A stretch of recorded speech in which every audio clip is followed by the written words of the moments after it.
Díomh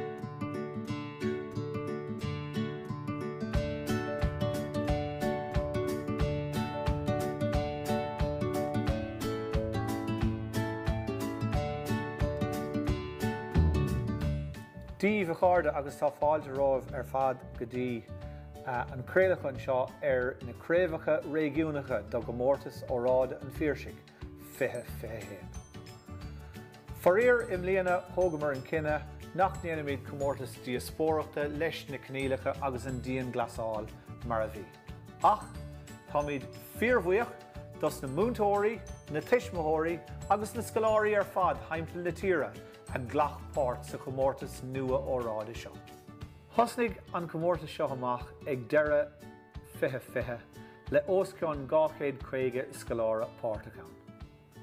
Don seachtain seo tá an 64 iomlán dearnach ag iarraí áit a bhaint amach in craobh na hÉireann fiche héin. Gach éon oíche ón Luan go Déardaoin den tachtain seo, beidh 8 iomlán sóisireach agus 8 iomlán sínsreach ag ghlacha páirt in gach éon Craobh Réigiúnach. Tá muid dul fud fad na tíre go dtí an ceithre chuainge ag labhairt le scoláirí difriúla agus iad ag iarraí áit sa craobh bhaint amach. In ocht i Craobh Réigiúnach a héin tá na scolanna seo leanas páirteach. Coláiste pobal á Luan, coláiste bhreandán néfa, coláiste pobal achla, ord scoil mhuire, scoil na honscoile Catlachaí, coláiste Wesley, coláiste de la Salle, agus meánscoil néamh bheidh. Ar dús an 8 cáirde Craobh Réigiúnach a héin tá nóid leis an craobh sóisireach. Maidir leis an craobh sóisireach tá 3 nóid cainte ar gach éon iomlán ar ceann den 5 ábhar a bhórdar den bouta seo. Tá muid chun tasnú le pobal scoil átha Luan agus leis an 100 caint óra go siúd canar dóran agus an tábhar cainte tá ag a canar dóran ná ar scá a chéile a bharan na daoine. Ar scá a chéile a bharan na daoine.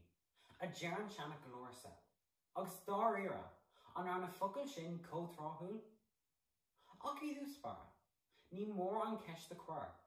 Cad is sprí leis na focail géalacha sin. Cílíonn sé go gcónaíonn muid go léir I scá a chéile. Breathan muid ar chéile I gcóir fóhanna. Níl muid an marachtáil gan daoine eile. Nuair chleisean an seanachil, smaoiníonn ar phobal agus idirsplach. Breathan an páiste ar a tistí. Breathan an dalta ar bhúnseoir. Breathan gach duine ar chláán agus chóirde chun na faibanna a roin agus a dheas scéalta a roint. Ní haon inú é ar nóí. Úsáidtear an seanachil sin go minic agus pléile tionachar an crónvíras. Chur ardí seach Mícheál Martiné I gcuimhní dúntar éis nollag, agus é caint leis an náisiún maidir leis an daoine le sála nua, a féic ag tastal chun muid a thabhairt slán. Níos mó ná 1 uair eile riamh Beidir. Caithfidh muid seasamh le na chéile, agus cabhar le na chéile mar phobal. Agus a chuirde, is é sin díreach cad atá ag tuairliú. Caitheann muid ar gcuid meascanna, ní muid ar lábha. Cé go bhfuil sé uafásach deachar dún mar dhaoine sosialta, fanna muid sa bháile ar bhaithe le na chéile. Caithfidh muid an rud breise a dhéanamh in am an gáitear. Tá ar an doctor, agus an banal tar uaireanta breise a chur isteach. Tá ar nimróí cumann luach le scuil ag obair go Jonach chun an siopa dorta áil don na seanóirí nach féidir leo a dtithe a ágáil. Cuireann sé an focail géalacha sin I meitheamh gcuimhní dom. Chuile duine ag teacht le chéile chun cabhar a thabhairt. Ar scá a chéile a bhair na daoine. Agus a chuirde, nadidir uaireanta, an digan daoine cé có cuachtach is atá an seanachil nuair tá éigear nó aspa corrumaíocht ag tarlú os cór asúla. Nuair seasamid le chéile, is féidir linn an damhna ahrú. Féiceigh ar cad a tharla I Meiriceá, Tris Vos George Floyd. Chastína le chéile, agus leabhar siad amach I gcuine cineachas. Creidim go dangan, go deocraí achrú inar sochaí, mar gheall daoine ag seasamh lena chéile, chun sílís fear a fáil de cóg. Scá a chéile a bharna daoine. Tá sé go siimplí sin. Míle buchas as ochtarna. Gurb míle mágad Conor. Anis bogad míle raigadi an céad omthór eile ó Coláiste Phobal Á Luan. Anis cloisimid ó John Ganley agus sé an tábhar cainte atá go John ná beceart go méid rogha idir grád tortha agus scrúdathe scríofa den áirteist as seo amach. Seoghíomh John. Is ol gan gcuin nach sé an maithe sa dearm seanachil, agus nach Phiarsaigh. Ní dóigh lum go bhfuir mar bhuiilliú riamh chomh trom leis an gcraonmhíoras, ach fós, is féidir léinn seasamh siar agus a rá, well, a leid tá rudaí dearfacha ag tarlú mar gheall ar. In uachtarde tá méid fécintear an rud mór dearfach atá tar éis tarlú sa chóras oideachas mar gheall ar an bandéim mallaithe seo. Mar sóil de gachmach mór faoin am, seo tá chóras nua I bhéim I gcomhghairdeas an ardais méireachta. Iomlán buchas mór le dia is féidir le gach duine an scrúdú scríofa a dhéanamh más maith leis nó léinn. Agus comhghairdeas le sin, I cuile duine grád tuairtha an na múinteoir, mar duine óg chuirm fáilte I chealaigh roimhe. Ag dearg an lé nach é an dalta scoile chrí lár an chóras, agus chuirm osbhar góir é an uachtarde gur ceart I níos an gcraonmhíoras, leannaigh de raibh leis an chóras nua seo. Ba ceart a dearm go méid rogha idir grád tuairtha agus scrúdathe scríofa don ardais méireacht as seo amach. Ar fan na blianta fada, nach bhuilimid ag gearán faoin gcóir scríofa, chuireann sé aniomacha brú ar an duine óg. Cuile rud ag bra ar scrúdú mór amháin, do totally laga amach dit mar gheall ar cúpla seachtaí mí meitheamh. Cad a tharlaíonn má tá tú tin ar an lá, cad a tharlaíonn má tá tragóid sa teach an léinn den na scrúdathe. Tá míid tin thuirseach ag éisteach leis an rainn, agus céirt cum na múinteoirí chomh maith a rá, tá brónarn ní léinn bailach eile. Ach nuair a tháinig an cruúar an tarne, léirg an rainn go bhfuil bailí eile ann. Mar hampla, na grád na tuairtha. Cínte dearfach níl an chóras fearfa, fós ach tá twiáil I dhéanamh agus mar chóras tá sé ag fiabhsú. Mar chóras tugann sé cothrom na féine I gcónaí den na daltaí. Níl aithne níos fearr ag aine ar chumas na náltaí ná múinteoir féin. Sín an múinteoir síos, agus bunaithe ar gach uile píosú eolais, tugann siad grád tuairtha don dalta. In anam J, nach bhfuil an duine is dála in anna eáil gur bhéh sin an chóras is fearr, an chóras is cothrama. Agus tuige míid a carde go bhfuil gá insint ar gach scéal. Tá an chóras nua deachar ar múinteoirí ach tuachmhí siad isteach air. Béidh siad ag tabhairt de scrúdathe béal cáisc. Tá níos mó soléirú I gceist Iomlán. Tá cosins dlí ann de múinteoirí. I ní ag chéile a thugtar na Caisleán a deirtear. Is é pointe atá a dhéanamh agam ná go bhfuil bóthar fada fágtha gcuin leis an ardéist ó thús an pandé. Tá go leor dul chun cin déanta ar maithe leis an dalta féin. In anam J, ar an maithe le meabhair sláinte ar níní óga, ná téimiid ar ais go dtí an sean chóras. Gur an míle maiaguibh as ucht farnéisteach. Gur míle mágad John Ganley an sin ó Coláiste Phobal Á Luan. Anis bogad míad a raig go dtí an omthór Déardaoin ó Coláiste Phobal Á Luan I raing na Sóisiúraigh agus an omthór atá going anis ná Sarah Costello agus an tábhar cainte cosisiúd, tá cuma ar an scéal go bhfuil monarchacht hasna I titim as a chéile. Ní bhíonn an aonrad ach seall a dear an seanachil agus nach Phiarsaigh. Cé go bhfuil monarchacht ceasna an le fada an lá, ní ciallaíonn sé go leanfaí sé go deo. Mo léinn, Tíbhaiste de cúpla bliana nuas, tá an méid sin rudaí tar éis tardú, go bhfuil méid agus go leor daoine eile comhmá tagtha don teoram go bhfuil Monica ceasanna ag titim as a chéile. Déarm é sin ar cúpla cús. Is seans go leis é agus mergéir go bhfuil go leor dámas déanta ag an Prince Harry agus a bhain chéile Meghan ó thugraí adúir agálamh a thuirt de Oprah Winfrey. Níl am rá gur a gach rud a dúirt Meghan fhear ach gardaí sí ceisina mar geallar dhearcú an Clan Réige ar cníchas agus ar neoí ar thábhacht an bhar stáinse. Más fhear an méid a dúirt sí, well, níl áit ar bit de institút mar sin í saoil an léinniú. Ach, an bhfuil is a gobh. Tá an méid sin uafás tíomhna an sin faoin méid a dúirt Clan Sussex. Ach, an go bhfuil dearmid déanta ag chuile duine ar an Prince Andrew. Is cosúil go bhfuil sé cruthaí a rís is a rís eile go raibh baint aige le Jeffrey Epstein. Ach fós, fanan an Monica ciúin, tugann siad cosint dó. An éon iad é go daoine ar dhearg bula leis an Monacocht. An éon iad go sé ag titim as a chéile. Bhenig súil go mbeidh an Clan Réige ina eisianlar do Guinea. Daoine óga ach go háirithe, ach léironn an dáscéal sin gur bhallairt atá fhear. Ach tá níos mó ná sin í gceist. Cinnte dearfach Tomás agus Ómós ag chuile duine ar an Monraín Eilish agus a fear chéile Philip. Ach tá an beirt acu ag teacht go déir a saoil.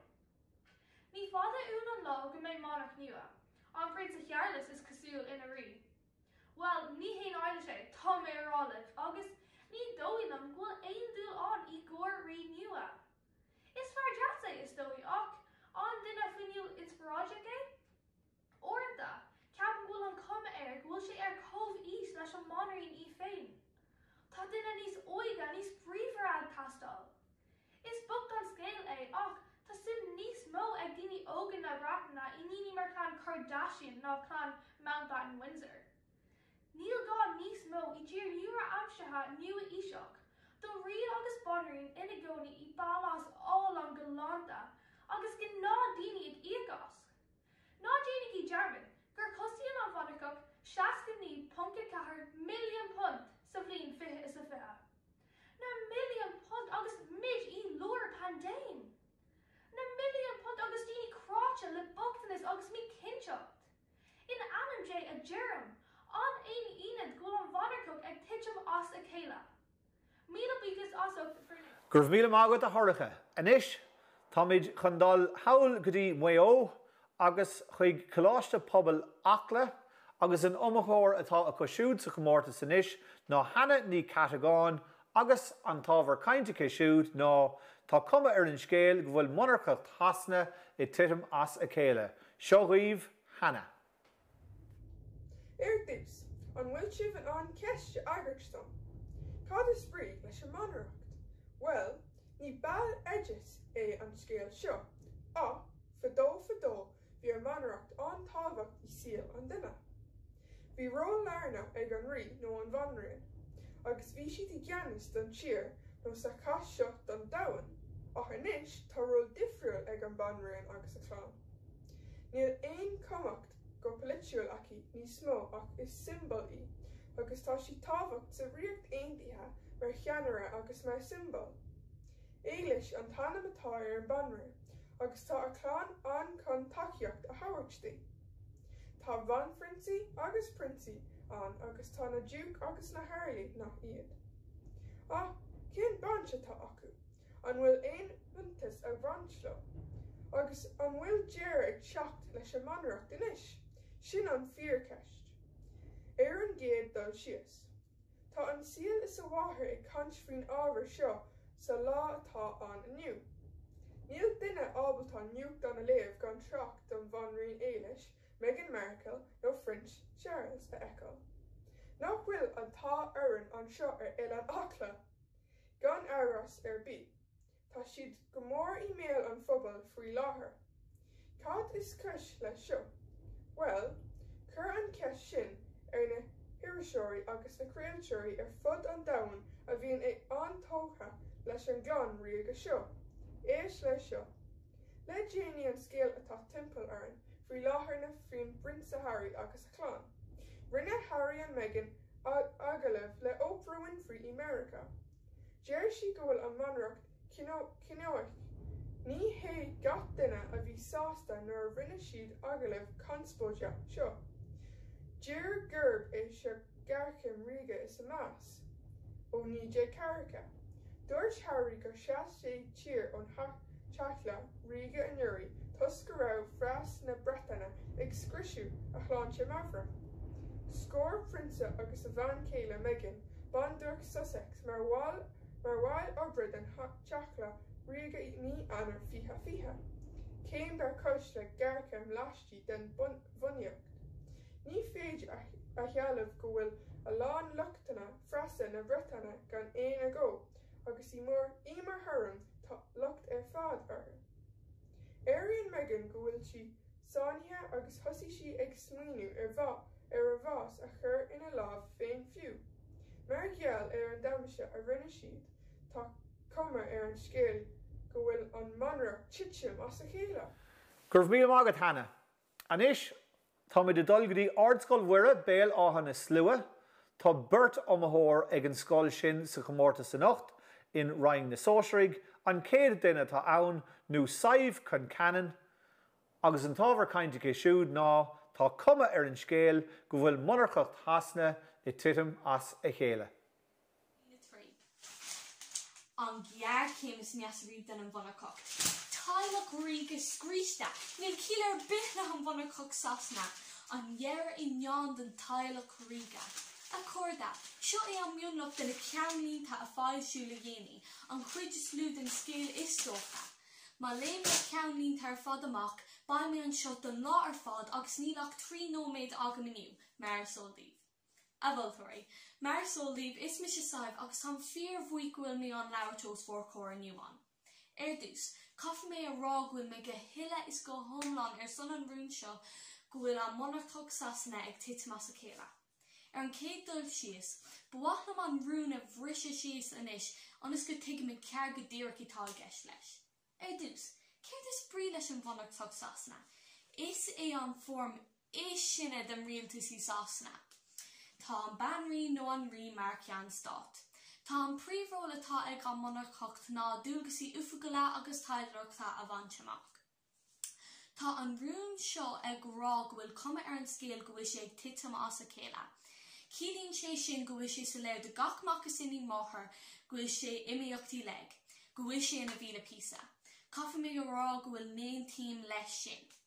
Tá cinnte go bhfuil an tágaileamh le Meghan agus Harry feicte gach le duine sa dain inis.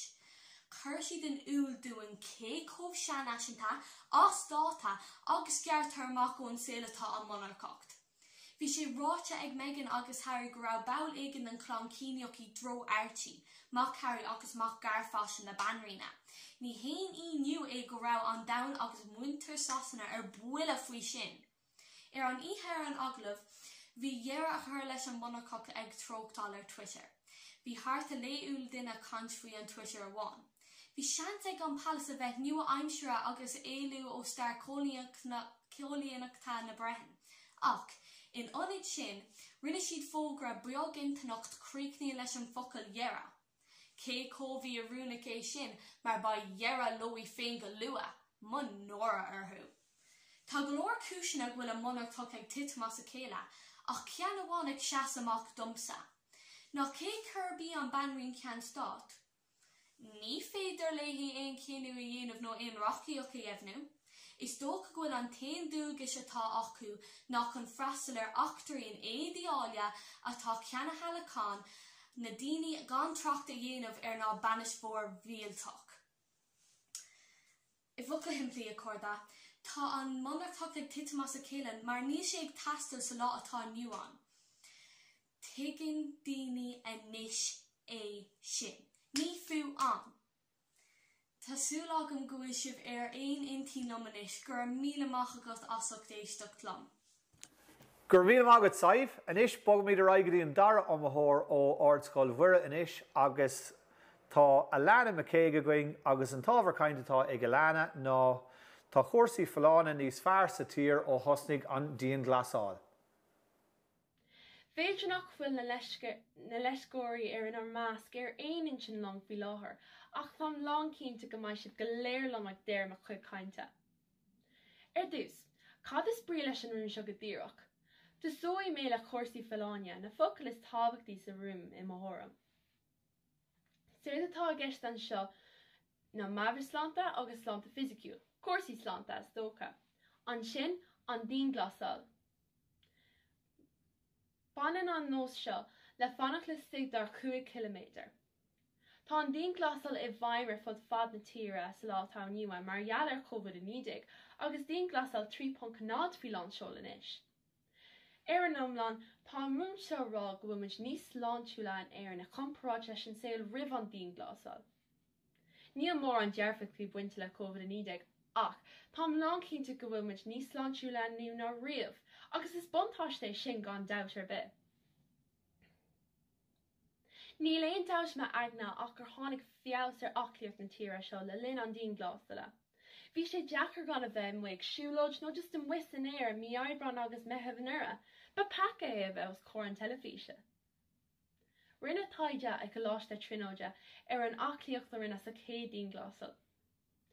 Agus deir leis na taide, tháinig fiabhas ar chórsaí Phiarsaigh. Mar hampla, dúirt carcha sé fáingéad de daoine gura siad níos aclaíomh an dín glasal ná riamh. Ní óháin sin ach dúirt 7 fáingéad de daoine gur a gníomhíoh chuirp níos tábhachtaí na saoil, orú suntasach ar bhíonna daoine gan dabht ar bith. Freisin, dúirt 9 fáingéad de daoine gur raibh siad amach ag siúlóid sa tacht an ribhe. Cé nach raibh na honad aclaíocht ar oscailt. Bhí beothróchanar hiúil gach uile lár Instagram nó YouTube. Bhí anrachurtha ar curp edicus le Joe nó beothróch aghaidh nó rás persal.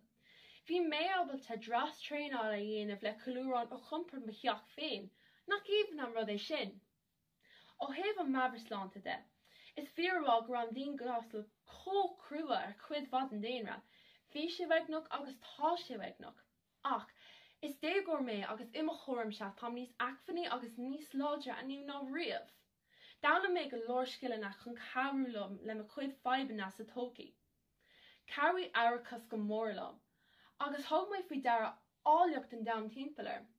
Cínte, bhí lá grúma agam, agus I gach duine tócha, ach tá man an déala leis na mochan sin inis, mar tá is agam gofuil saoil níos fearr ná an dún go léir.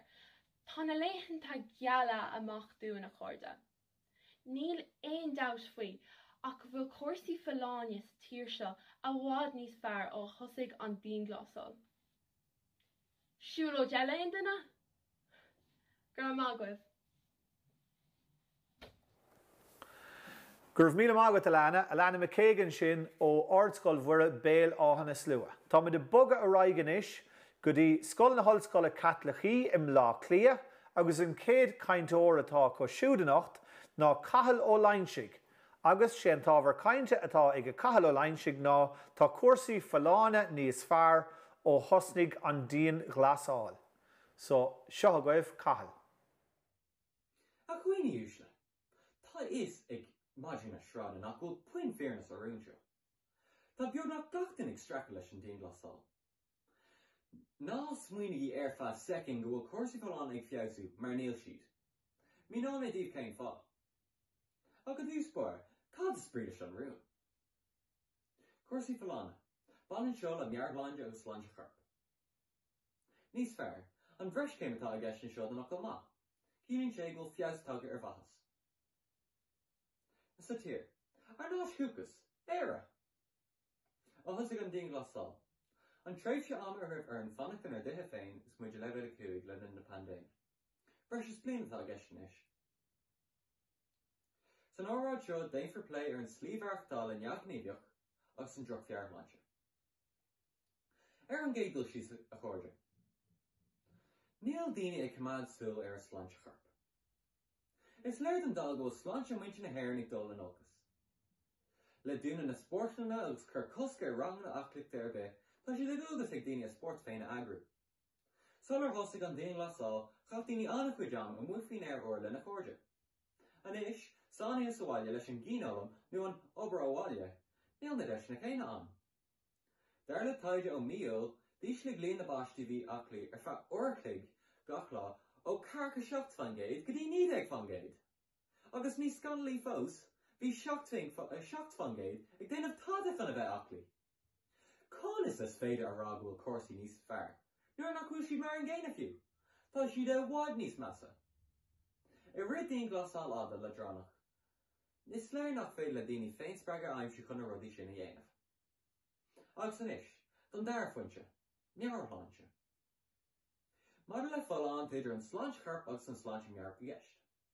Tá fallán daoine ag titmas a chéile de bhór an éadóchas agus an talbach a chalgan leis an daon glasál. Chafar adbháil go bhfuil an daon glasál ag chuirteach ar mearláinte agus ar misneach. Tá sé sola go bhfuil aspa chumarsáidí an le linn na daon glasála agus is scoil a chéile a bharmid. Bhí méidir ar an dúlagar agus an éargultach de gachísgrúpa idir ágam síiste. Ní hamháin go mbíonn saol úgnach ag baint leis an daon glasál, ach níos measa fós, tá éigeantach fostig de scoilach sa riile gceist. Tás daon cóide agus celsiú síolta wet chun a bheith ar de thuúbnas agus chun deachirtaí an taobh leibh seo. Tá nearláinte ag críolóir na fallána a chuoine úsle. Agus nuair éireann sé níos measa, imíonn cuasaí fallána in ócas. Is léir go bhfuil tionchar nach beag ag an daon glasál féin ar rócas agus spéird an duine. Anois an tam chun rud ag an fiúntach a dhéanamh. Ní haonmha a bheith ag seachas nuair bhíonn an annachán déinte. Tásúlagum gur tháinig sibh ar fad, agus gurbh míle mágah is updéis de chlám. Gurbh míle mágad Cathal. Anois leanamid a raig go dtí an dara chaintóir ó Coláis na HOllscoile Caitlicí an sin Róin ó Aibreán. Agus an tábhar cainte tá ag Róin ó Aibreán ná tá cuma ar an scéal go bhfuil monarchacht chasna I titim as a chéile. An rúna tá roinní agam nniu ná tá cuma ar an scéal go monarch na sasna ag titim as a chéile. Tám go hiile agus go hiomlán ar son an rún seo. Linn mórad leabhar mé faoi, thorm an phobal a leith na monarchta agus leanúnachas. Agur dús a cúirde, déine méid san bhíú ar an rún. Tá cuma ar an scéal, de réir tá cosúlachtaí, monarch na sasna, an bonraín eilis agus a teaghlacht réige ar fad. Ag titim as céile, tá an rud ina freiseacht agus osmont. Ar an céadal sios a gcuine úsle, thorm an phobal. Tá is ag madrú na sráide faoin aglah scanlach a thug an Duke agus Bonduke Sussex de Oprah Winfrey beagnach caiicí seo hin. Dúirt an Bonduke Meghan Markle greibh cinnéas ag bont le ráiteas ó duine den teaghlacht réige faoi a leanamh a bhí fós sa bhrim. Níl is gom fúise gcuine úsle ach ní ghlaachtar le cinnéachas látá Johan. Go thóra an lucht ceannachta. Scuilí an rún grána sin mar aon le rún eile spraig an ceisne faoi thionnchar na monarchta. Cumála sin, dúirt an Bonduke nar thugú cebhardaí nó raibh sí faoi ionsaí ón na nuachtáin tabládach. Deir le sin is beag ban atá I grán don mearchlánta. Le chuile scuilú snaglah sin ní féidir a híine a cóide bhfuil monarch na sasna ag titim as a chéile. Ar an Déardaoin sios, leanúnachas. Ceist mór méadach atá rumpaí ná céir de bheith I gceist don céad ré eile don bhunracht. Tá an bonraín eilis ag dul aníos agus a bheith I gceannas ar an réic dainte an bhliain 1952. Sé an Prince Charles an céad duine eile sa scúne don Corán. Ach níl Charles banithe leis aníos ach an irid, tá sé seacht ó dá a gcuine úsle. Dá méid post normálta aige beidh sé ag éirí as agus ghlacha le pinsin seaníise. Tar éis cailú Charles ceapan go tití an monarcht. Beidh numarcha aithre tar éis toirliú agus ní haithnáí na aithre sin leis an phobal. Le linn óráid rinne méid play ar thorm an phobal cumála sin an tábhacht do bhanan le leanúnachas den neart an monarchta. Is léir don dal go méid atá curtha osfar cór go bhfuil rudaí ag titim as a chéile don monarcht. A cóide, ní bhíon aon rud ach sail. Gur míle mágah as ucht éisteachlumm aniu agus tásúla gom go néicdóidh sibhlum. Gur míle mágah as ucht éisteachlumm. Gurbh míle mágad an sin Róin. Agus anois a cárda tá muid a bogad a raig go dtí an Comórtas Síonsearach in Craobh Réigiúnach a hÉireann, arís tá 8 iomlán páirteach sa Comórtas seo. Tá ceannóid cainte ag na daltaí sa roing seo den Comórtas, agus tá mé contas nua ríist in Cloisfear Phobal Á Luan, an céad caint óir atá cosisiúd ná Emily Sheehan, agus an tábhar cainte cosisiúd ná scá a chéile a bharan na daine. Seo gaibh Emily. A chuirde chum fáilte roimh go fiúil inniu. Is mis Emily na hiagán ó Cloisfear Phobal Á Luan. Tá méon seo aniu chun an rún scá a chéile a bhair na daine a phléidíh, agus gan áras, ein tíam go heile is go chomláin leis an rún seo. Idir spóra becheart am chuirsí síon a bheith an rún. Tuigim go gcéalaíonn an seanachal seo ghfuil an caiideán batha is fearr le fáil nuair catar am le dhaoine eile. Tá sin níos fearr don sláinte, don meabhair sláinte, agus don saolar fád is dói nuair atá daoine eile thar timpeall ort. Ach ní amháin ghfuil mé go labhairt faoi mothúir féin, ó thiamh ólaíochta de, tá sé sular go bhfuil fhear gceann ag tuairt fhearne den seanachal seo. Dar leis an Smithsonian, 2.6 milliún bhliain ó shin, bhí na cinenne daine ag roinnt bia, spás nó cibé áisna bhí ag fála go. Thart 800 milliún ó shin, tá fiise ón Israelán go haspánan gur bhuail daoine thar timpeall na Tsine sna híthe fada, chun ólas agus bia a roinnt, chun go méid cóúidir acu agus chun sláinte a fáil. Bhíar thu bra ar a chéile chun marchdá sa dam bhí an. Is rud practicú lei seo, ach taspánan sé an fearne a bhanan leis an seanachal simplí seo. Cínse, níl muid bailíthe muoin éarúir níos mó ag roinnt canóna, fiol nó cibir rud a bhí le fáil, ach fós is rud tábhachtach é an cóúidir seo. Dar le staidir an Ollscoil Texas, tá bans le druch caidión caidirh sosiálta agus téimcrí, galarcrí, ailse éagsúla agus ord brú fola. An goréid fá chuirde. Ní féidir a héanú gur thuirla athrú mór in ar saoil agus gná saoil an crunne I mí an bhórta sa bhliain fithe. Agus is sampla fearfa é ar cé chó tábhachtach is atá an cóúidir don saoil, agus cé chó uafásach is atá an saoil gan é. Le linn an dín glasáil, bhí meabhair sláinte an domhan I mhaol, agus dar leis an NCBI, bhí ísle brí le feiceáil I carcha fangéid le dhaoine fásta, agus bhí ordú 2 fangéid I míúsáid substancí agus an alcólachas. Ach, bhí an tá dearg lam le linn an dín glasáil, mar bhí mé an búlú le a chuid cóide nó le a chláin go sláintú, chun dul ar siúlóidí tríd an baile nó ar an meach glas in aice le a cheach. Ach, cóide, ní féidir an béim sách láidir a chur ar an tioncar a bhí ag na siúlóidí seo ar mo híal féin. Ní creid fá an cuacht is atá ag córás simplí le a chuid cóide. Tar éis cóir le a chuide, níor bhaithí mé gur raibh mé imime éonar, agus nuair bhí méid mothú bránach nó imlíoch, ní raibh orm ach labhairt le duine éigean eile agus tuí feabhas ar mar chuid meabhair sláinte. Bhí sé níos fearr ná leis fiú, mar réim ar scá daoine eile, sin cínte. Deagan an éireann tá sór tradiisiúnta aganna, chun meas agus grá a haspáint nóair fáin den ag an bás. Ach, mar gheallar na sríanta ón rialtas, ní féidir teachtóir a agrú, ní féidir cabhar thuirt don chláán agus ní féidir búlú leis an chláán. Tá na daoine seo trécha, agus gan an cóúidir rí-hábhailteach seo ní amháin go bhfuil sé níos deacradóibh, ach a rís dar leis an NCBI, tá seansán go dtiocfaí ísle brí nó imlí ar an chláán nó ag aine atá tioncar díreach orthu. Nuair atá muid is lochalí, níl comport le fáil ach I ggóúidir a chéile. Tásúlagam go fecinn si bhanis a chuirde go bhfuil níos mó ag baint leis an seanachal ar scá a chéile a bhair na daoine, ná seanachal jazz chun úsáide do chuid eiste orteiste. Tá fearcaí ag baint leis, agus tá mothúcán cuachtach ag baint leis, agus tá sé fear I gur gach aon duine ar domhan. Gar míle maci a such for níos do glom. Gur míle mágad in sin Emily, an is leanam iad raig go dtí an dara omathóir ó Cloisfear Phobal Á Luan in roing na Sínsreach, seo Emma Flannery agus an tábhar cainte cosisiúd ná tá na deisna céine ann deir agus do bhaná I gcúrsaí sport. A cuairdig léir chun fáilte ó tróna go fiúil Emily Flowers anam dum agus sé rúnatá os ar gcóir tróna ná. Go na deisna chéine an dir is do maná I gcórsaí sport. Agus tá mé go hilla is go hiomlán I gcuine an rún seo. Níor thuúla mé a lehéid de seafóid riomh. Ach an bhfuil muid cínte I dúspóir go dtí go muid cad atá I gceist leis an rún seo. Cad é go dtír go táid I caint faoi. Dús tá an focail deisna chuin. Dar leis an focail ar Oxford gur cílíonn sé go bhfuil seans nó na hachfainní ceart ag duine éigean chun rud a dhéanamh. Agus an sin tá céin a gcuin.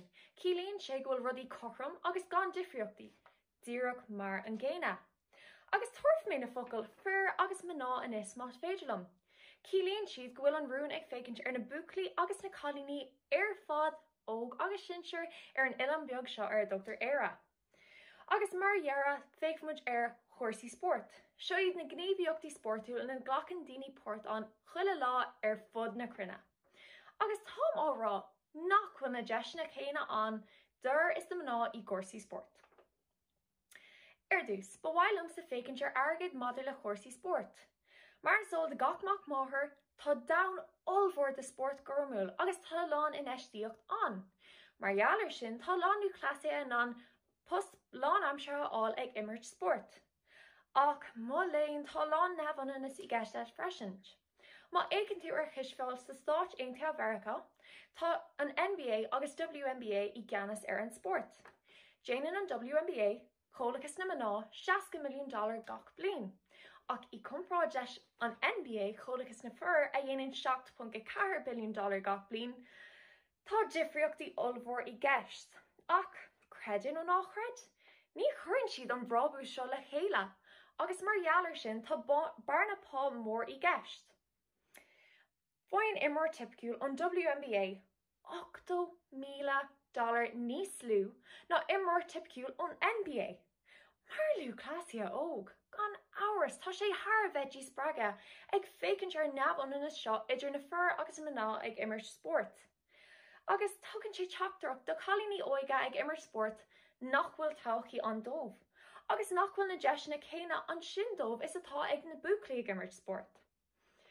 Fécinn muid an neamhanas seo a rís maidir le soccer garmúil. Sa bhliain 2009, bhí 137 míle is a 2 imrí ag imirt go gormúil. Agus as an ifir sin, ní rahacht 1,287 maná ag imirt. Ní amháin sin ach má fécinn tú ar an rátapá a fuór na himóirí an bhliain sin freisin, bhí sé do chreitsa. Fuór imrór amháin. Imrór amháin. Neymar tuirce sé €5 million don séisiúr. Si sin an méid céine is a fuór 1,600 is a 3 maná ag imirt churtha le chéile. Mar dúirt mé hana, tá an barna pá ú fásach idir na fearas maná I gcórsaí sport. Agus is é an chloch is mó ar mofadrin námh an neamhanas seo a eiceáil sa lá atá nniuán. A chuirde mar deirtar is fear obair nó chaint agus gan áras tá lán obair le déanamh maidir le chónanas idir fear agus maná I sport. Agus tá súlagam ghfuil si bhar aon intin lum nuair a dearm nach bhfuil an deisna chéine an de is de maná I gcórsaí sport. Gur in míle mágah a sucht farnéisiach lum. Gurh míle mágad an sin Emily. Anis táid chun bogus siar a ríist go dtí muo agus go dtí choláiste bhrán dá néfa tá bert omthór a chá sa Chomórtas Óráide. Tá mé contas nu le Seán ó Ceanán agus an tábhar cainte ag Cheann ná beceart go mbeadh rogha idir grád tortha agus scrúda scríofa den áirteist as seo amach. Seo go bhfuil Seán. A chuirde. Tá ás an náil ar an bheith seachtú ag leabhar le dtí áirteist agus gur ceart rogha idir grád tortha agus scrúdaithe scríofa a thuairt fógróidh. Is dit mochúr nóir ceart go Déardaoin se seo. San a rud seo le roiine le bhí blean ionfa a bhí an rialtas I féinmhithe chun rogha a thuairt fógróidh. An sin, tá spáintí géanamh deacrachtaí ó bhaine idir grád tortha agus scrúdaithe scríofa a thuairt fógróidh. Ar an gceadal síos is stíorrá go tháinig an rialtas a níos de plean ionfa chun rogha a thuairt fógróidh. I do grád tortha a áid nuair scrúdaithe scríofa a dhéanamh níní sanna. Bhí úintrí gráid a bheith siad go bhfuil an scoláirí dámíocht anártas a dhéanamh. Cyn capsyn i gylor, ach fi go ai bwr ni gwaithlis.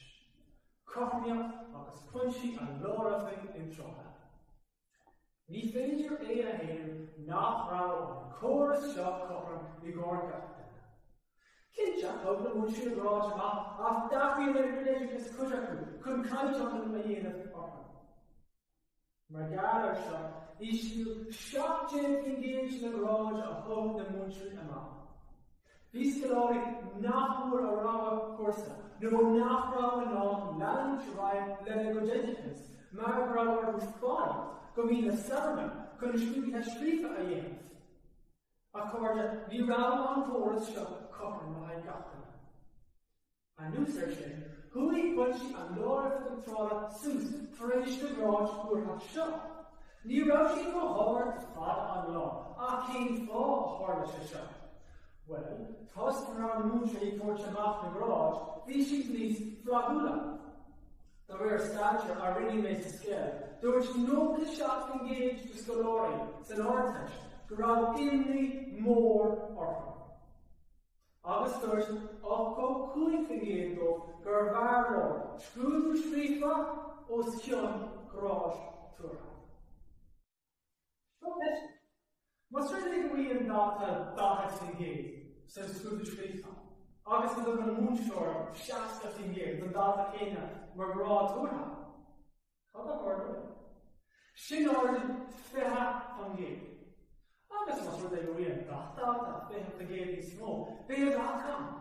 Neither spots on the high the lake, Laura Faith and trial. I know such thing. Kaimuch, a fair and a cost clear, a vase on, and I have starch, Agus and I commission the studia starch. The léinn the last, harder shit in area, as totally shit a reach. According to spéisiúil é gléise sús cebéine cuí gur mhuinle, ach chuir siúda ar an agus is gabhar fósaigh. Is dúra mí go mí é, ach má tá táhacht í na námhtaí í lámh an múntrí, be brú orthu óna iscomóirí agus na námhtaí níos féin chun gráid waithe a thuairt amach. De réir examine, tá éiní ar bheitna trocha cúig fin géad do múntrí, gráid waithe a thuairt amach. Ná bhí ag chaiste, nach bhfuil neart fine se an sin, ag léirdí go rámí sé seo go híle agus go chomá. Cén fá, tá rialtas a bhfuil ag chur scrúdaithe stáit i mhain. Tá religious a bhfuil ag gobar í gríne na námhta. Agus tá dátaí atá i brú. Níl is am fúsa, ach tá féin níos cinnte nó riamh gur is smaoineamh ú fásta é ráha a thuairt do ghaltaí, ag ar grád dúra agus scrúdaithe scríofa dar na taist. Gur míle maithfeá. Gur míle mágad a Sheán, agus inis bogam míad ar aige dtíon dara omathóir ó chaláiste bhrandán néfa i méle bhuirid, seo mára ní chanára agus an tábhar cainte siúd ná tá cuasaí fallánne níos fearr sa tír seo ó thosnaigh an Díon Ghlasáil.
fása, agus teagam sin. Ach, is fear an táin sin an táin mar deartha, agus tá contoirtí an táin se chrí, scáóg, agus in ar na dála dáir láin sin meabhar, a tóga méid go céad pointe eile. A gcuine úsle áir láin sin meabhar agus áir badáin multipána. Well, ní léinn in an nuach don a léig nó brandú ar an telefís gan tagar dégan den víris chrón agus an dín gasáil seo. Níl sé seo go má dáir badáine, agus tá sé táid an áine sin eáil gocrainn statisticí par gáú. I dúspóir a Déardaoin Beidh House bhfuil méadú de dachad faoin géad taca ar na méid dúmara ó thosaigh an dín gasa. Cuasaí badáine níos fearr? Ní dóile mé. Tá daoine ag stracailt agus níl siad an solas ar bith a eáil. Níl siad an seisiú chorlacán a áil gcuine ar gcuine. Caiid siad a gcuid fáidna a réint trí scáilán ar zoo, agus níos mó zoo, agus níl siad sin éipeachta hí áíre. Suoinnig ar seo, níl daoine ag fáilháist den bhír srón amháin. Tá dúilgar, imní agus uignas na dín glasála seo ag marú na chéadta daoine timp na háte. Déardaoin Safe Ireland bhuair siad 3,500 glíomhachán ó Éireann agus Maná a bhí ag foilint go ciún na Phiarsaigh taile, gan áitir bith na héanú ón bhíon mar gheall an dín glasála seo. Is címpágaí tuideann na óráidí seo in áíre, mar sa léir nach stoppen léinn na Beidh na Fáileáine mar gheall ar an dín glasála seo. Cad faoina daoine óga cosú domsa, atá ag cáilt amach ar an óige. Gan ar bórde, gan imeachtaí sport, fiú gan tóginn bléige gan disco, agus musaigh déanamh ornabar scoile ar léinn. Tá sé anaíachar airn agus geall mé sin. Ach fáin second a bórde. Níl muid an dearmad a dhéanamh ar na cheandaoine timp na tír seo, atá ag cúnamh. Ní eicinn si daoine dónach go stálach agus mar geall sin, Déardaoin headline buaiteoirí, bhfuil an dín glasáil seo ag méadú na méid cásanna de náiltriú lua I meas daoine tá níos mó na seach go mbliana. Tá gafrúd atá ag baint leis an dín glasáil seo, dúiltú go leor, agus tá muid a léig thuirseach tréachtaide. Well, is léir go mé búilte an glog, agus mar go scur is léir go míon an ír na seair ar deartha. Agus ní féidir a dhéanamh an a pointí tá húsúirt agam nach bhfuil cuasaí Fáileáine níos fearr sa tír ó thosaigh an dín glasú, ach is an olchas atá siad ag glog. Gur míle maithagah pasachtaí. Gur míle maithagah a bhara. Anois tá muid ag bogadh ar an eascadaí bhlách lia don céad bhirt eile sa Comórtas seo. Tá muid ag dulgadí coláiste Wesley, agus an céad amthóra cosisiúd ná Niall Finnegan, agus an tábhar cainteige siúd ná ar scá a chéile a bharan na daoine. Ar scá a chéile a bharan na daoine, a chuoine úsle caithfear mé rá go bhfuil an seanachal seo le cliste lá in léinn, ach cad is brí leis dóibh réire. Well, in mó thormse, bhíonnig sé go bhfuil sé ar an óir níomh a ggéanamh chuile lá chun gach duine sa tír seo chaú agus spiúir an phobal i gceamhsú. San óráid seo, pléigh mé faoi spiúir an phobal agus an bhfuil ag leanúh na riadacha an tábhachtach ar rinn na pandéma ú fásaigh seo chun an seanachal seo a chruthú i ceart. I dús báire gan deirtear bit tá spiúir an phobal an tábhachtach chun uairsaigh le chuir chun cían. Ar an géadal síos, bháil an puinte seo a chur os burgóir. Tá mé go léir idir nasca agus tá iarmhairtí a bhaine leonóir go níomhartha ar chuoine eile. Mar sin, caith mé bheith airach ar chad a dhéanamid.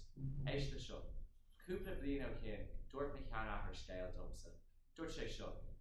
So does íonn tú a caint nó déanamh éonród, caith tú na ceisna seo a chur ar féin. An bhfuil gá leis, an bhfuil sé cineálta, agus an méid tionachar aige ar chuoine eile.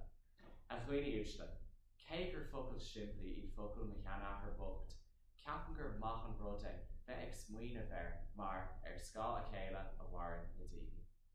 Ach, ar an drogóir, níl an cínte an bhfuil muinte na tíre ag déanamh aníogail lá in uile chun riachtanas daoine eile a chur chun cín. Tá seo le feicáil in ar suchaí chuile lá.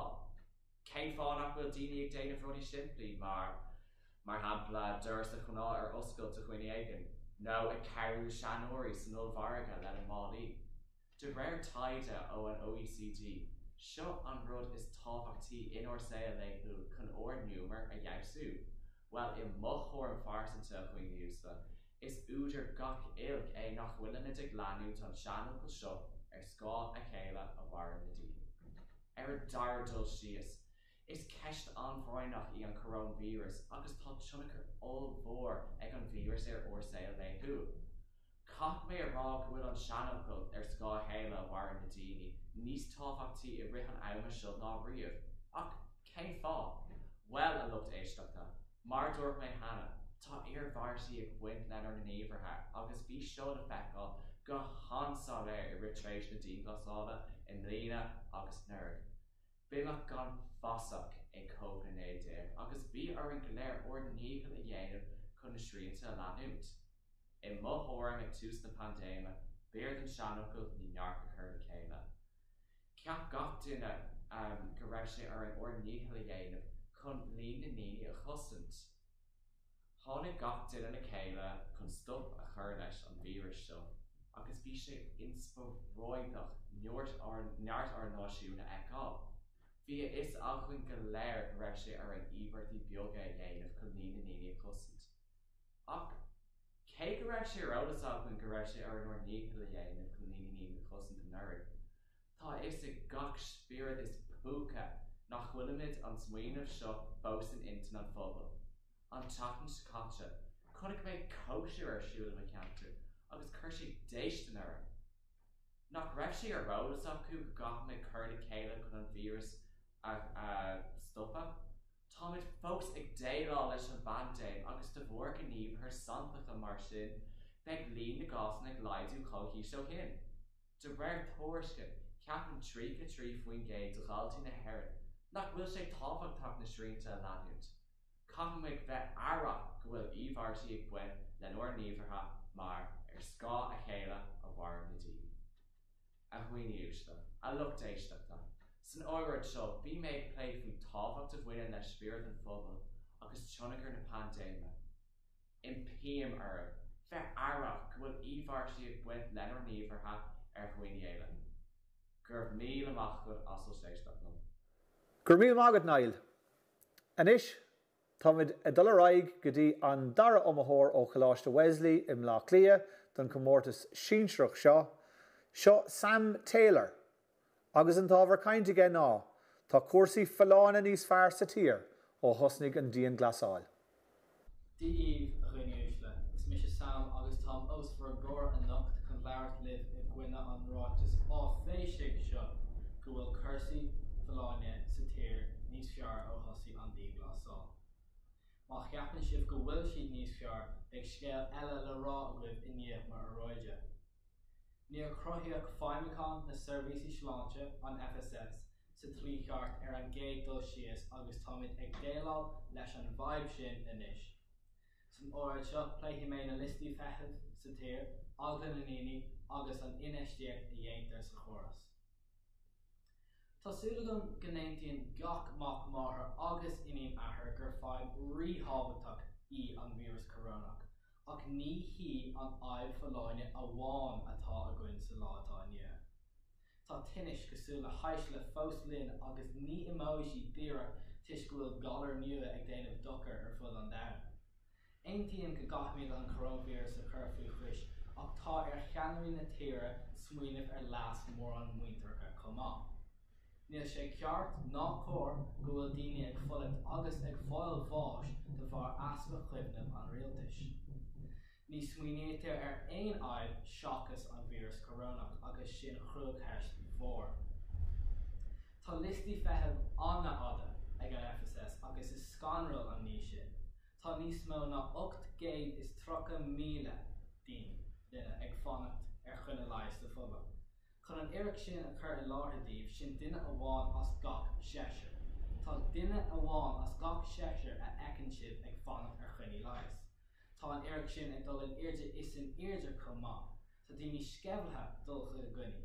Tá agla bhilteanach orthu go bhfaithí siad an vírus agus iad ag dul chud na hospidéal. Tá an rialtas ag tuairt meabh oride ar na listí feitheamh.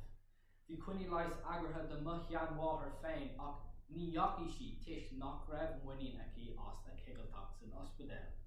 Bhí ina hagna, bhí bhfuil níos measa ag buint le dul isteach agus réiteach a fáibhe a fháil. Is fearfrain an scéal sin agus tá spóirne sé aspa dul chun cín cursaí foláine na tíre go ríthe léir. Tá inéistíocht as chuimse á dhéanamh ag an rialtas sa chórsláinte go háirithe ó thús na daoin ghlasála ach níl an targad ag dul chuig an rainn cheart. So creatar inéistíocht a dhéanamh i riarachá in ionad na sanáilthe a íoc go chochrom. Le déanaí nuachta dún go bhfuil príomhíofa gach feidhmeáin an FSS ag fáil €403,103 chuile bliain. Sin níos mó ná 2 thurastal an tíisiigh, agus tá an uimhir sin do chreide. Cén fáil go bhfuil sé ag fáil an méid sin airgid. In aineall go bhfuil thurastal chomórdaige, níl sé ag déanamh a dhíchiil réiteach na fadhba a fháil. Tá aspa mhór cóireoirí ag obair san FSS comá. Níl posttuaithú tuisc nach go bhfuil go leor airgid le buachan acu. Is scanrail an scéal nar bhaithe obair in óráidí sláinte. Nuair a bhí an tám ag an rialtas níos mó daoine a oscú níor gníomhí sé. I rith an chéad daoin ghlasála ní raibh aon imeachtaí ar siúl, agus bhí deis ag an FSS na dáiltaí a líne, ach an nearna sé foiart. Le rionn sé aspa feabhas an FSS a chús na gearr céime go ríthe léir. A chuoin úsle tá an teacht dearama a roiide, tá aspa dulcha chin an choras sláinte fréimhethe sa choras ó chús an stáit. Is léir am nach bhfuil na cursaí níos fearr ná mar bhí, agus impíam arab clús bhara a thuirt de aon duine a cheapan go bhfuil forbairt déanta, gur bhmach libh go léir as bhrenéisteach lu. Gur bhíal mágad Sam. Anis tá muid dul go dtí dún dalgan go dtí coláiste de la Salle, agus an iomthóir ó choláiste de la Salle tróna ná Fiachra McCormack, agus an tábhar aige ná tá na deisna céanna ann déir agus do bhaná I gcúrsaí spórt. Is microcosm den sucky an sport, a dúirt Billie Jean King, an tír imreoir le dóga a thréide san cearta na man. Mas fear an méid sin, is an cearta all sa sucky, agus cearta all sa sport. Agus féice gé céco fada is a tháinig cearta na man go dtí seo. Ní hamháin sa sport, ach sa sucky a gáitiúna. A cathlaí a moltóirí agus a gcéine uisle, is mis a fécra, agus tá bon fumí díomhnach go bhfuil na deisna céine an dír agus do bhaná a cursaí sport. Module le cursaí sport, tá míid ag caint faoi aon gníomh lúclasiachta, ó cisfeil go ladóg, rith go snámh, a imimetar agus a dhéantar ó chean na tír gach le lá. Rud atá muintir na hÉireann idir fear agus mná passionanta faoi. Is stratéis náisiúnta na man. Sé sin an stratéis ag an rialtas, chun cearta na man a chasint agus a Phiarsaigh sa tír. Cilíonn carta na man, éire ina hatníonn le mná cutrumas inscinne in de féidir lo bar a gummas a bhaint amach. Crílar stratéis náisiúnta na man, ná an aim, Foláinne mná na hÉireann a éiriú, trí ran 48 mná a sport agus gníomhíochtaí fisiciúla. Léironn an réitis seo, takeíoch a thabhairt ag an rialtas do bhaná a cursaí sport. Tugtar an takeíoch seo trí thionscanmh cosa le mná a sport, a cheol cóla sport i 2015. Le linn an thionscanmh seo, d'ardaigh an mná an ghlacu páirt is sport, go rialtas go dahad is a 3 fan géad. I gcompráid le 52 fan géad den a fear. Léironn na statisticí seo go bhfuil an barna inscinne a gunú idir ran 48 fear agus mná, go bhfuil na deisna céine an dómh. Anis, tá 150,000 ban ag imirt pelle in Éireann. Ag dul a dro 200,000. Tá 3,000 ban ag imirt rugby agus le buí an Grand Slam ag fuair rugby na man i 2030 is dócha go méid ardú na hibhreacha sin chomh maith. Tá sport an ina bhfuil mná agus fear ar thóthaim cosúil le cisfeil, le dóga, lúclasiacht agus sport eile ina bhfuil níos mó mná ran fáirtithe an. Mar shampla, an sport is moltóir sa tír, snámh. Mar sin, is le go bhfuil níos mó deisna go den níos mó mná, is sport sa tír ná éin riamh. Anis is í an farc, an cuirt, nó an éin linn áit nó mná sa sucaí, agus is ceart é sin. Fecinn cúlachtaí mór anis na féidireachtaí a bhainint le cúrsaí sport na mná. Lena lehead de Orcus Liberty, Continental, Ain, agus Lidl, ag tuairt oireachta de bhná i cúrsaí sport. Ag tucú lena neisina sa sport. Maracle Skur, Jer an Stereophonics. Ní thógann sé á cran amháin chun míle cipín a dhéanamh. Ní thógann sé á cipín amháin chun na mílte cran a go. Fádas atá na bucanaí de bhná i cúrsaí sport a go. Ag a lehead de Katie Taylor agus Annalise Murphy. Tá na deis na céine an dír agus de bhná i cúrsaí sport. Dúirt Donna Lapiano ó óir sport in na mná. Tá na mná seo ina neisiomlár, agus tá eisiomláirí ag taistil ó mná. Is tríd na mná seo a eiceal a thuigeann na mná a chuid féidireachtaí. Gur maigah. Gur míle mágad fiachra. Agus inis, a raig go dtí an iomlán Déardaoin sa Comórtas Óráide, tagann si ó Coláiste Néamhhíl in Finglas agus seogadh Sharon Turner. Agus an tábhar cainte cé ná, tá cuasaí fallánna níos fearr sa tír ó thosnaigh an Díon Ghlasáil. An ráite a bheith a bhlé go miniu a hÉisteoirí ná go bhfuil cuasaí fallánna níos fearr sa tír ó tosaigh an Díon Ghlasáil. Well, taréis na smaointe go léir a chur le chéile agus taréis dom smaoinigh ar taithí féin agus taithí cuasan maidir leis an Díon Ghlasáil. Caithfidh mé ar rá nach aontíim in aon cóir leis an ráta sin. Tá go hiile is go hiomlán i gcuine an ráta sin. Gan áras tá daoine ann atá i bhfad níos eaclaí agus níos slántiúla le de bharr an Díon Ghlasáil. Ach, is mionnach iad na daoine sin. Tuigeann siad inis cé chomh tábhachtach is a bhfuil sé a bheith fallán de sláinte. Tá siad ag siúil níos mó, ag rit níos mó, thosaigh siad ag cócrocht agus ag bacáil sa chistin freisin. Ach, mar dúirt mé is mionnach iad na daoine sin. Níl formhór na daoine sa tír seo chomh éireacht sin. I rit an céad Díon Ghlasáil i mí Marta, i mí Aibreán agus i mí Gealtaine an bliain seo caite, bhí an aimsir i fád níos fearr. Is cuma cá raibh a conaí ort, bhí tú in ann dul amach faoi deach aimsir. Ní é sin an scéal ó mí dearfór 2020 go dtí an pointe seo i mí Marta 20 hain. Tharla an Díon Ghlasáil is déanaí i rit an gheara. Bhí sé i fád níos deachra orin. Is cuma cé chomh fallánna is atá an duine. I mo chuireann féin hep ar rialtas orin. Ceap siad go raibh siad ag déanamh an rud ceart maidir leis na straointe COVID-19, ach ní raibh aon cufraíocht ag bant leis a gcinne. Le sé mé a nuas inis tá daoine gafa ina tithe. Tá si breinde a bheith ag rith nó ag siúil na timpeall na sráide céine gach lá. Tugann go bhfuil bhéir don séir gomach ann, agus aontíim le roinnt má den na srianta atá i bhain ag an rialtas.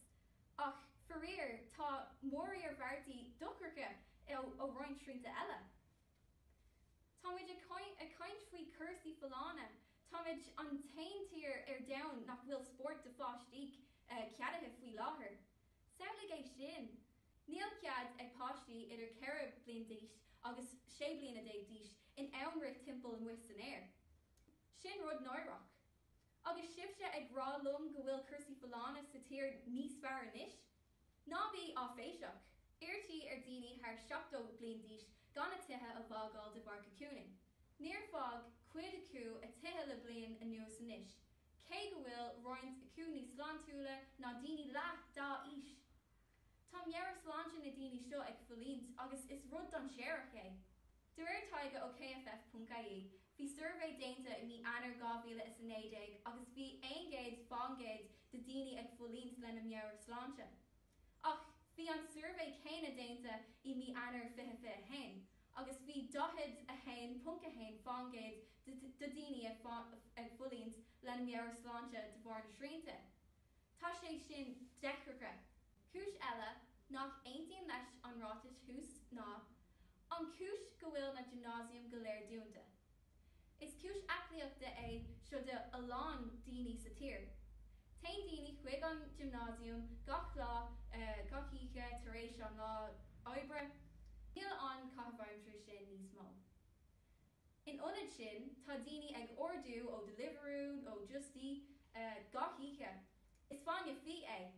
De réir irishtimes.ie is é bliain na pandémie an bliain is mó Deliveroo riamh.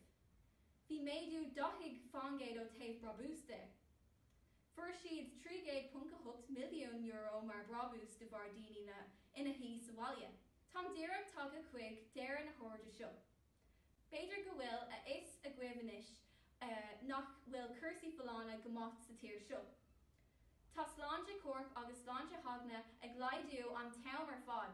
Le cúnamh dé I gceann cúpla seachtaine, beidh an dín glasal hart agus beidh daoine in ann a cursaí folána in gheartú a ríis.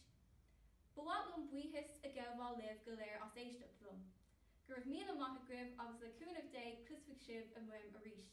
Slán go fáil, Shannon Turner. Anis a cardide tar éis a bheith géisteach leis na hiomaitheoirí ar fad sa Comórtas Óráide, tá sé ann doing labhairt leis na moltóirí. Tá mí chun dul beo ar Zoomanis cútha.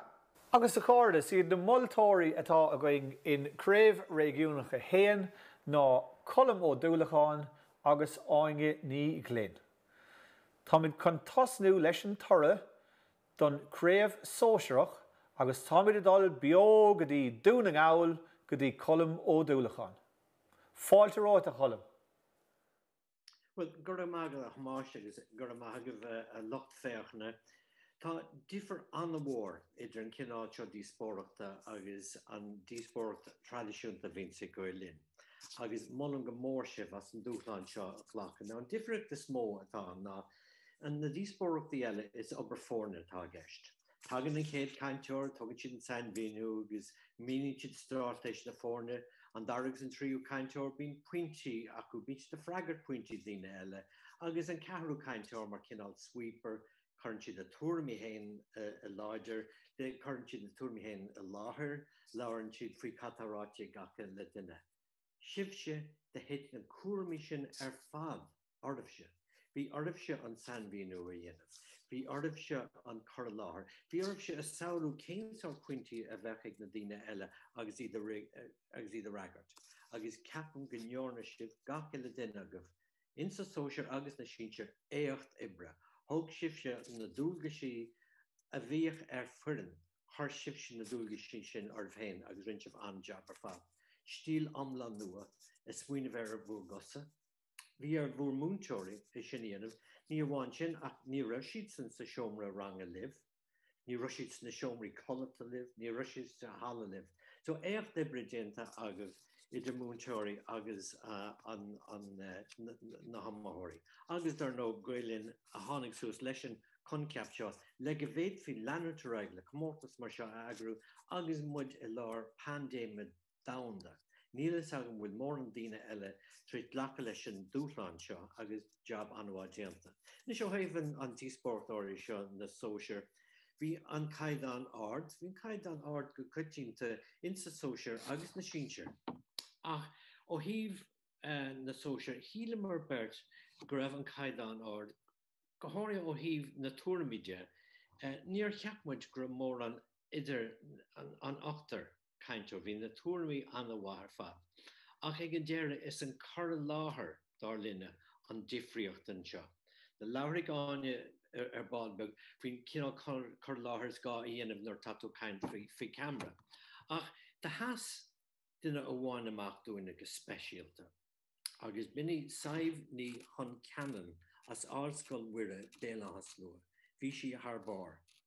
Bhí beirt eile díreach an íag, agus bhí cur agus cuairtih idir mehéin agus áine maidir le an cén duine an dara duine a ránóid.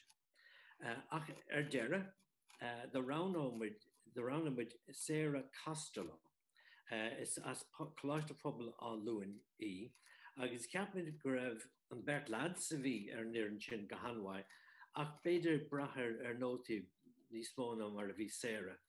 Ach bhí Sarah Costello anmhaithar fad agus do ranaí mar í, bhí sin níos bríomhre ná iad agus na daoine ón na fórna eile.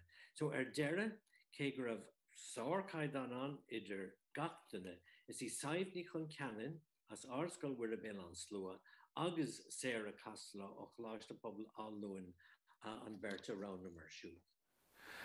Gur míle mágad an sin a cholim agus fair play an sin dá saibhní chun ceann agus tá Sarah Castla a $20 aigen is go dtí Craobh na hÉireann I Comórtas Óráide an Phiarsaigh hÉireann. Tá mí chun dul beo an is go dtí áingin I glynn agus tá áine chun labhairt féin Comórtas Síonsearach agus tá sé chun na torthaí a thabhartúing sin. Gur míle maithagad. Comhghairdeas libh go léir agus míle buchas libh bhuiine mar anpanamh go dó as na óráidí go léir agus mar moltóirí bhí mar anháasta leis an Beidh bhí struchtúr agus legan amach na óráidí anamh ar fad. Ceap mar go raibh aragóintí agus pointí an a láidre ag gach duine agus go raibh caide déanta ag go leor agaibh chun na aragóintí sin nartú agus I gceann nó. Iomlán bhí an Comórtas léinn mar sóildaing go léir, agus ó thaobh cuirí láthair de. Bhí an scileanna éagsúla I gceist an cheamara, seachas mar a bhíon agus tú os cór slua I chala mór. Agus an chóirla a bheith a gcuine mar moltóirí de gach duine na buaiteoirí san áireamh ná an éagsúlacht sin san áireamh.